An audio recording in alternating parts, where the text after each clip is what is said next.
What if a single night could turn your closest friends into bitter rivals and make your waking life feel like a hallucination? This is exactly what unfolds in William Shakespeare's A Midsummer Night's Dream. The story begins in Athens, a city governed by strict order, where Duke Theseus is days away from marrying Hippolyta in a grand celebration. This diagram maps out the core problem beneath that celebration. Here we have Hermia and Lysander, who are deeply in love. But there is a blockage.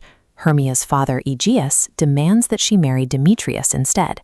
Aegeus takes this dispute straight to the Duke. In ancient Athens, the law leaves Hermia with three bleak choices: obey her father and marry Demetrius, live the rest of her life as a nun, or be put to death. Shakespeare sets up an immediate collision course. The unstoppable force of human emotion is pitted directly against the immovable object of systemic control. Hermia refuses to accept her fate.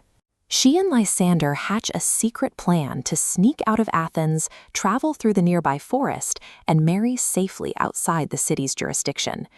But Hermia makes the mistake of sharing this plan with her friend Helena. Helena is desperately in love with Demetrius, who wants nothing to do with her. Hoping to win a small fraction of his favor, Helena betrays the secret and tells Demetrius about the escape. The chase begins. Demetrius rushes into the woods to track down Hermia, and Helena follows right behind him. The moment these four young Athenians cross the tree line, they leave the safety of civic law behind. They're stepping blind into an environment where human rules no longer apply. This forest is a completely different world. It is the domain of the fairy king Oberon and the fairy queen Titania. And right now, the royal couple is locked in a bitter, hostile argument over custody of a young boy. Oberon wants revenge. He orders his mischievous servant Puck to track down a specific rare flower in the dark woods that drips a glowing liquid. The juice of this flower parries a potent spell. If you place a few drops on the eyelids of someone who is sleeping, they will wake up and instantly fall madly in love with the very first creature they see upon waking. Oberon originally plans to use this on Titania to humiliate her, but while waiting for Puck, he overhears Demetrius cruelly rejecting Helena nearby. Feeling pity for her, Oberon gives Puck a second task: use the flower's juice on the Athenian man so he will love Helena back.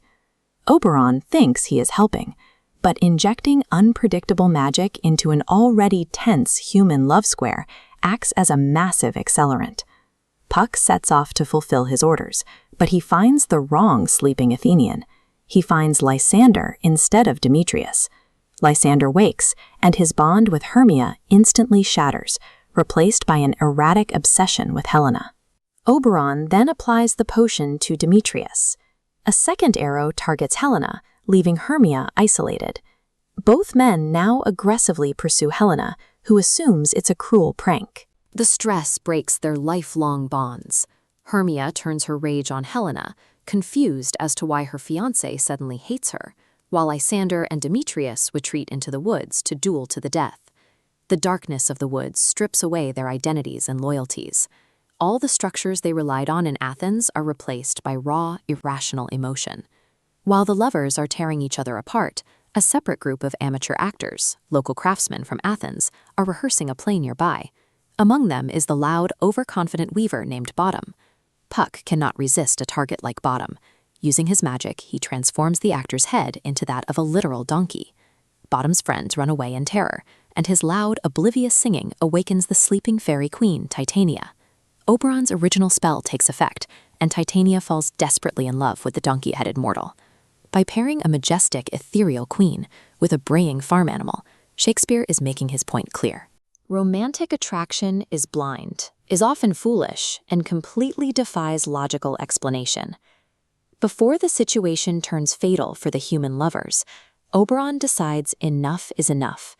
He orders Puck to blanket the forest in a deep fog, separate the angry fighters in the dark, and apply a cure to their eyes before the sun rises.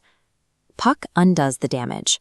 He removes the spell from Lysander, returning his affections to Hermia, but Demetrius is intentionally left under the flower's influence, keeping his newfound love for Helena intact. Oberon also releases Titania from her humiliating enchantment. The fairy rulers quietly reconcile, restoring peace to their realm. Morning breaks, and the magic fades. Duke Theseus and Hippolyta ride into the forest for a morning hunt and stumble upon the 4 exhausted youths sleeping in the dirt. When we check the relationship web one last time, it shows 2 completely stable mutual pairs: Hermia with Lysander and Helena with Demetrius.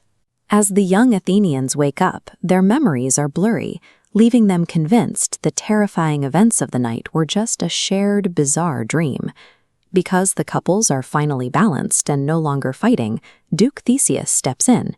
He overrules Aegeus's harsh demands, tossing out the rigid Athenian law in favor of letting all the lovers marry. The story rewards the audience with one final layer of comedy. At the triple wedding celebration, Bottom and his fellow craftsmen perform their heavily rehearsed, spectacularly clumsy play, providing a light-hearted finish to the ordeal. But as the laughter fades, the play leaves us with lingering questions. Can intense feelings really change overnight? Are we blinded by our own desires? And how much of our perceived reality is actually just constructed by our emotions? Shakespeare's work reveals how the madness of human love can make ordinary people behave as if they are lost in a dream.